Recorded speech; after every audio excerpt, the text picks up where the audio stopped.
بسم اللہ الرحمن الرحیم۔ شروع اللہ کے نام سے جو بے انتہا رحم فرمانے والا اور بڑا مہربان ہے۔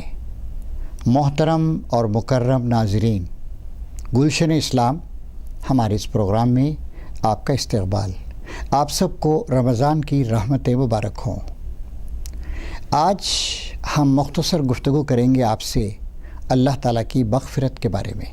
مغفرت یعنی معافی یا ہندی میں چھما۔ اللہ تعالیٰ بہت زیادہ مغفرت کرنے والا ہے، اور رمضان کے بارے میں فرمایا نبی کریم صلی اللہ علیہ وسلم نے کہ رمضان کے پہلے 10 دن رحمت کے ہیں، درمیانی 10 دن مغفرت کے ہیں، آخری 10 دن جہنم کی آگ سے نجات اور چھٹکارے کے ہیں۔ 10 دن ختم ہو چکے ہیں اور درمیان کے 10 دن شروع ہو چکے ہیں۔ ویسے اللہ تعالیٰ کی رحمت ہر جگہ چھائی ہوئی ہے۔ فرمایا اللہ تعالیٰ نے وسیع رحمتی کل شیء، میری رحمت تمام چیزوں پر چھائی ہوئی۔ مغفرت کیا ہے؟ بندہ اللہ کے راستے میں کوشش کرتا ہے لیکن پھر بھی اس سے غلطیاں سرزد ہو جاتی ہیں۔ بھول جانا، خطا کرنا، یہ انسان کی ایک کمزوری ہے، اور اللہ تعالیٰ جو ساری کائنات کا پیدا کرنے والا، ان کو پروان چڑھانے والا، ان کو رزق دینے والا اور ان کی ضرورتوں کو پورا کرنے والا ہے، وہ اپنے بندوں کی غلطیوں کو معاف کرتا رہتا ہے، بہت زیادہ معاف کرتا رہتا ہے۔ مغفرت کے بارے میں ہمارے آقا اور رہنما اللہ کے آخری رسول سیدنا محمد صلی اللہ علیہ وسلم نے بہت ساری باتیں بتائی۔ مغفرت کے معنی کیا ہیں؟ جو ہم نے غلطیاں کی ہیں وہ نل اینڈ وائڈ کر دی جاتی ہیں، ختم کر دی جاتی۔ مغفرت کے لیے نہ بیچ میں کسی واسطے کی ضرورت ہے، بلکہ ہم اللہ تعالیٰ سے براہ راست کہہ سکتے ہیں اور اللہ تعالیٰ ہمیں معاف کر دے گا۔ پہلی چیز، ہمیں احساس ہونا چاہیے کہ ہم سے غلطی ہوئی ہے۔ دوسری چیز، ہم کو شرمندگی ہونی چاہیے۔ تیسری چیز، ہمارے دل میں جذبہ پیدا ہونا چاہیے کہ ہم آئندہ ایسی غلطی نہیں کریں گے۔ چوتھی چیز، ہمیں خدا کی طرف رجوع کرنا چاہیے اور اس سے معافی مانگنی چاہیے۔ ایک اور بات یاد رکھیے، کچھ اللہ کے حقوق ہیں، اللہ تعالیٰ بہت معاف کرنے والا ہے، آپ معافی مانگیں گے تو آپ کو معاف کر دے گا۔ لیکن اگر آپ نے کسی انسان کو تکلیف دی ہے، اس کا مال ناجائز طریقے سے لے کے کھا لیا ہے، اس کی بے عزتی کی ہے، یا اور کسی طرح کا آپ نے اس کو نقصان پہنچایا ہے، تو اللہ اسے معاف نہیں کرے گا جب تک وہ انسان اس کو معاف نہ کرے۔ 2 طرح کے حقوق ہیں، حقوق اللہ کے حقوق، اور دوسرے حقوق العباد، بندوں کے حقوق۔ تو بندوں کے حقوق کے بارے میں اللہ تعالیٰ نے بندوں کو اختیار دیا ہے، لہٰذا اگر آپ نے کسی کو تکلیف دی یا کسی کے حق کو آپ نے نقصان پہنچایا تو سب سے پہلے آپ کو اس کی تلافی کرنی چاہیے، اس آدمی سے آپ کو معافی مانگنی چاہیے، اور پھر خدا سے معافی مانگنی چاہیے کہ اے خدا، تیرے بندے کو میں نے ناجائز تکلیف دی، ناحق تکلیف دی، میں اس سے بھی معافی مانگ چکا ہوں، اب تجھ سے بھی معافی مانگتا ہوں، تو مجھے معاف فرما دے۔ اللہ تعالیٰ کو معاف کرنا کتنا پسند ہے، اس کے بارے میں بڑے پیارے انداز سے ہمارے آقا اور اللہ تعالیٰ کے رسول محمد صلی اللہ علیہ وسلم نے ایک مثال پیش کی۔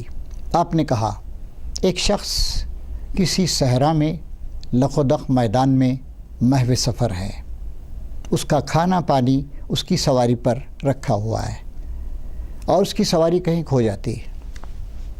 اب وہ پریشان ہے، دور دور تک نہ آدم زاد، کھانا پانی بھی اسی پہ رکھا ہوا ہے، نہ درخت ہیں، نہ سایہ ہے، نہ کھانا ہے، نہ پانی۔ وہ بیچارہ پریشان ہو جاتا ہے، ادھر ادھر بھاگا پھرتا ہے، آخر کار بھاگ کر، دوڑ کر، کوشش کر کے مایوس ہو جاتا ہے، تھک جاتا ہے، سو جاتا ہے، اور جب اس کی آنکھ کھلتی تو دیکھتا ہے کہ اس کی سواری کھڑی ہوئی ہے، سواری پر کھانا پانی موجود ہے۔ اب وہ بہت خوش ہوتا ہے، زندگی کی امیدیں جو اس سے روٹ کے چلی گئی تھیں اور موت چاروں طرف سے اس کی طرف آ رہی تھی، زندگی کی امیدیں پھر لوٹ آئیں، اب وہ زندہ رہے گا، اب اس کی سواری مل گئی، اس کا کھانا مل گیا، اس کا پانی مل گئی۔ اس وقت وہ اتنا خوش ہوتا ہے کہ خوشی کے بارے اپنی زبان پہ اس کو قابو نہیں رہتا. وہ کہتا ہے اے اللہ تو میرا بندہ ہے، میں تیرا رب ہوں. انہیں کہنا تو یہ چاہ رہا ہے کہ اے اللہ تو میرا رب ہے، میں تیرا بندہ ہوں، لیکن جلدی میں الٹی بات زبان سے نکلتی اور کہتا ہے کہ اے اللہ تو میرا بندہ ہے اور میں تیرا مولا ہوں. تو فرمایا رسول اللہ صلی اللہ علیہ وسلم نے کہ اس مسافر کو اپنی سواری کے دوبارہ ملنے پر، زندگی کی امیدوں کے پھر سے طلوع ہونے پر جتنی خوشی ہوئی، اس سے زیادہ خوشی اللہ کو اس وقت ہوتی ہے جب کوئی بندہ توبہ کرتا ہے. توبہ کرنے کے معنی کیا ہیں؟ لوٹ آنا. یعنی ایک بندہ بغاوت کر کے، خدا کی نافرمانی کر کے، خدا کی رحمت سے دور چلا گیا تھا، اب وہ لوٹ آیا ہے، اپنے مالک کے پاس لوٹ آیا ہے، اس کو اپنی غلطی کا احساس ہے اور وہ خدا سے معافی مانگ رہا ہے. تو رمضان کے مہینے میں ہمیں مغفرت بھی طلب کرنی چاہیے. اللہ تعالیٰ سے معافی مانگیں اور اپنے پچھلی زندگی کا جائزہ لیں اور پچھلے 11 مہینوں کا جائزہ لیں.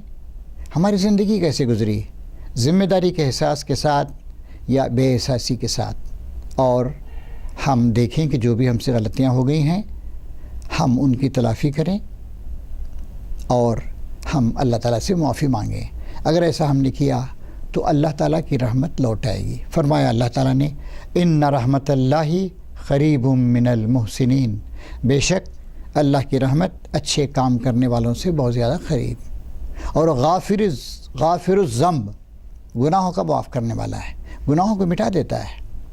اس کی مہربانی کی ایک دلیل یہ بھی ہے کہ فرمایا اللہ کے رسول حضرت محمد ان پر اللہ کی رحمت و سلامتی ہونے کہ جب ایک بندہ کوئی اچھا کام کرتا ہے تو 10 نیکیاں لکھی جاتی ہیں، اور اس اچھے کام کو جتنے اچھے انداز سے، جتنی اچھی نیت سے کرتا ہے اتنا ہی اس کا ثواب بڑھایا جاتا ہے، 10 گنا، 20 گنا، 25 گنا، 50 گنا وغیرہ وغیرہ. اور جب برا کام کرتا ہے تو ایک ہی برائی لکھی جاتی ہے. ایک ہی برائی لکھنے کے بعد فرشتے انتظار کرتے ہیں کہ یہ توبہ کر لے، معافی مانگ لے تو خدا اسے معاف کر دے گا. عصر کے وقت فرشتوں کی ڈیوٹیاں تبدیل ہوتی ہیں. ہم تو 8 گھنٹے بھی ٹھیک کام نہیں کرتے ہیں، فرشتے 12 گھنٹے کام کرتے ہیں، دن کے فرشتے، رات کے فرشتے. تو جب فرشتے ایک شخص نے جو برائی کی ایک برائی کو لکھتے ہیں اور جب ان کی ڈیوٹی بدلنے کا وقت ہوتا ہے تب تک وہ انتظار کرتے ہیں. اور اگر اس شخص نے معافی مانگ لی تو اس برائی کو مٹا دیتے ہیں اور وہاں پر ایک نیکی لکھ دیتے ہیں کہ اس شخص نے برائی سے توبہ کر لی، یہ خدا کا باغی ہو کر بھاگ کے چلا گیا تھا، غلطی سے زد ہو گئی تھی، دوبارہ یہ خدا کی طرف واپس چلا آیا. تو ہمیں اس رمضان کے مہینے میں اللہ سے زیادہ سے زیادہ مغفرت مانگنی چاہیے، اپنے حالات کا جائزہ لینا چاہیے، اپنی خرابیوں کو دور کرنا چاہیے تاکہ اللہ تعالیٰ کی مغفرت جو خوب برس رہی ہے اس مہینے میں وہ ہمیں زیادہ سے زیادہ حاصل ہو. ناظرین، اللہ تعالیٰ سے دعا ہے کہ اللہ تعالیٰ ہمیں اور آپ کو احساس عطا فرمائے اپنی خرابیوں کا، اپنی خامیوں کا، اپنی خطاؤں کا، اپنی غلطیوں کا، اور ہم خدا کے دربار میں لوٹ آئیں، اس سے معافی مانگیں اور اللہ تعالیٰ ہمیں پاک صاف کر دے، سارے گناہوں کا میل کچیل ہم سے دور کر دے، ہمارے اخلاق و کردار کو درست کر دے. آپ سب کا بہت زیادہ شکریہ گلشن اسلام کا یہ پروگرام دیکھنے پر. ہمارا یہ پروگرام دیکھتے رہیں، اس سے فائدہ اٹھائیں. وآخر دعوانا ان الحمدللہ رب العالمین. اس کا مطلب یہ ہے کہ اور آخری بات جو ہم کہتے ہیں وہ یہ ہے کہ ساری تعریف اور سارا شکر اللہ کے لیے ہے جو رب العالمین ہے.